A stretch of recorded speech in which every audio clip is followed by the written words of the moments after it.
Hello everyone and welcome back to my channel. If you're new here, my name is Ellie and I'm so sorry for not uploading in so long. I've had quite a bit going on in my personal life, so I haven't really been focusing on YouTube and making videos, but things are starting to get better, so I thought now I would start getting back into making videos.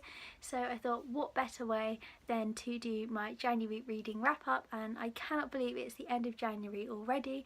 I managed to read 7 books. One thing though, I did get quite a few of my books from the library, and the silly person that I am took a load of books back once I'd read them before I had filmed this video. So half of the books I don't actually have to show you because I took them back to the library already. But I will try my best to talk about them without having them in front of me. The first book I read and took back to the library this year was And a Happy New Year by Holly Bourne, and I thought that was quite a fitting book as my first book of the year. It is set on New Year's Eve. It is just a short story. I don't think it had more than 200 pages in it. It was just a quick story about 3 girls on New Year's Eve, and the characters in this book are from some of Holly Bourne's other books. I cannot for the life of me remember the names of these characters, so yeah, this is going to be a bit of a struggle to remember what happened in all of these books without having them in front of me. But yeah, it was a short story, so I managed to read it in one sitting and I really enjoyed it. Like I said in previous videos, I love Holly Bourne's books and I have a few more on my TBR that I'm looking forward to starting. The second book I read this year was The Girl of Ink and Stars by Kieran Millwood Hargrave. I'm pretty sure that's how you say it. I am so bad at trying to read people's names. This is one of the books which I received for Christmas and I was really excited to start reading it. I was drawn to this by the cover. I just thought it's so pretty, and one thing I absolutely love about this book is all of the pages. I don't know if it's going to show up, but they kind of have like these maps which really fits in with the theme of the story. So the main character in this story is called Isabella and she lives with her dad. She has lost her mum and her brother, so it's just her and her dad, and she's best friends with the governor of the island's daughter, and then the daughter goes missing and she goes on a quest basically to try and find the daughter, but she has to pretend that she is a boy to be able to do this because the girl who's gone missing's father would not accept her to come along if he knew that she was a girl. Although one of the other people that has gone out to search for her is actually her friend and he knows that she is a girl.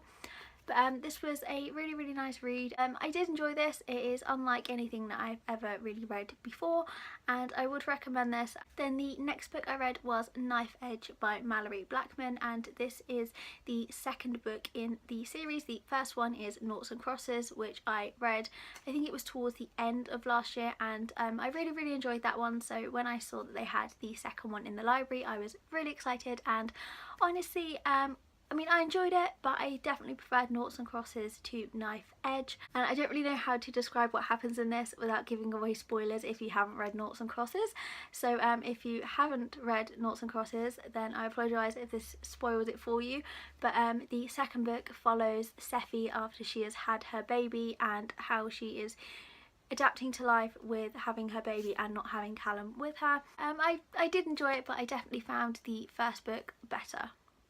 And then the next book I read was Sinner by Maggie Stiefvater, and this was probably my least favourite book of the month, which I was really disappointed in because I know that I've read the first couple of books that are in this series. So Sinner is the 4th book in the Wolves of Mercy Falls series, and I've read the first 3 and I remember absolutely loving them, and then I started reading this 4th one and I just couldn't connect with it and I just really didn't enjoy it, and about a chapter in I wanted to put it down, but once I start a book I cannot stop reading it, so I forced myself, and I really did force myself to finish this.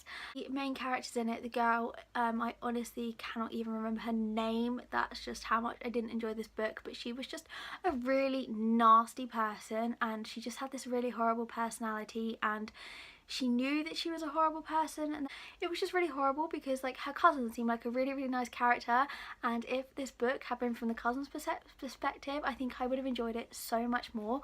But just the way this main character acted, just really put me off, and I think that may have been the point, to prove that this main character isn't like all the others that you read, and she wasn't this happy. This character, I hated her so much, and I honestly never felt like so much hate towards a character before. I mean, maybe Professor Umbridge from Harry Potter, but I just didn't enjoy it because of this one character. And I feel that if she wasn't in it, I might have enjoyed it a lot more, and maybe if some of the background characters were in it a bit more, I would have liked it, but I struggled to finish it, honestly. So the next book I read was Solar Nights by Rebecca Maisel, and this is the second book in this series, I think it is. The first one is called Infinite Days, and honestly, I didn't realise this was the second one in the series. It does quite clearly say when you look on the back, the sequel to Infinite Days, but when I was in the library I just read the back and thought it sounded good, so I thought I'd take it out. And I haven't read the first one, and I realised when I was sort of about 2-3 chapters in that actually this wasn't really making 100% sense, because it was mentioning all these characters who had died, but they were talking about them as if you should have known about them. So if I'd read the first one first, then obviously I would know what was going on. But quite honestly, once I got into the story, it didn't matter that I hadn't read the first one, because all of the characters that were mentioned in this from the last book were dead, and all of the ones that are obviously still alive, they're starting kind of a new chapter and something completely different's going on. So I feel that if you haven't read the first one, you could still read the second one and not be ridiculously confused. So the main character in this is called Lena, and she was a vampire, but she has now turned into a human. So I'm assuming the first book is basically about that, when she is a vampire turned into a human, but this is her life starting as a human, and she is given a choice of where she can return to before she was a vampire and forget the life she's ever had, and all of her victims will come back to life, and they would never have been attacked, they would never have died, and it would be as if she was never a vampire, or she can stay as she is. And one of the vampires that she turned before she turned back to a human comes along, and she is determined to get all of Lena's power because she wants to be the most powerful vampire.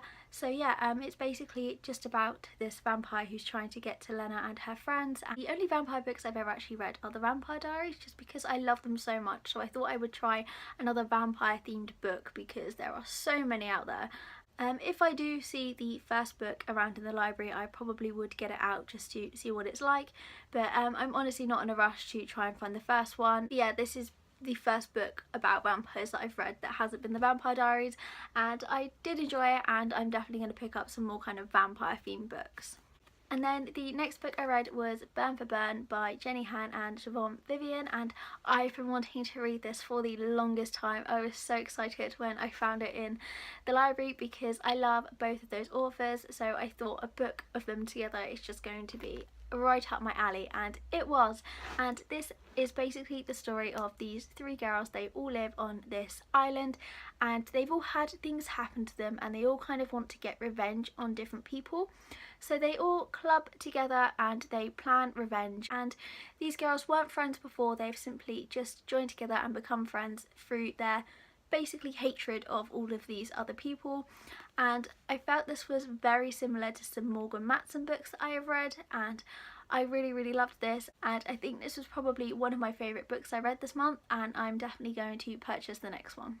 And the final book I read this month was This Raging Light by Estelle Law, and this again, I really loved this. I wasn't too sure what to expect from it, and I didn't think I was going to enjoy it as much as I did, but I was really excited to enjoy it more than I thought I was going to. This is told from the main character Lucille's point of view, and her dad is in jail and her mum has ran away, and she is left to look after her little sister Ren.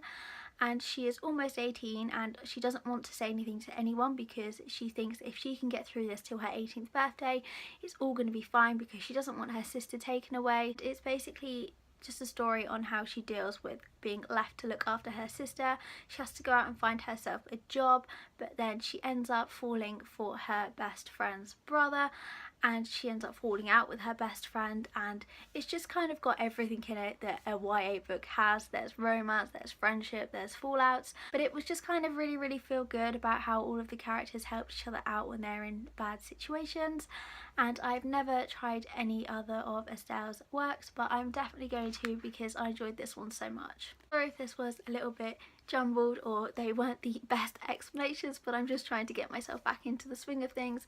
But yeah, and those were the 7 books that I read in January. I have another pile right next to me here of books that I've got out from the library that I will hopefully finish by the end of February, and I will try and remember to keep hold of them and not take them back to the library when I finish them, so that I won't have another month like this where I don't have half the books on me.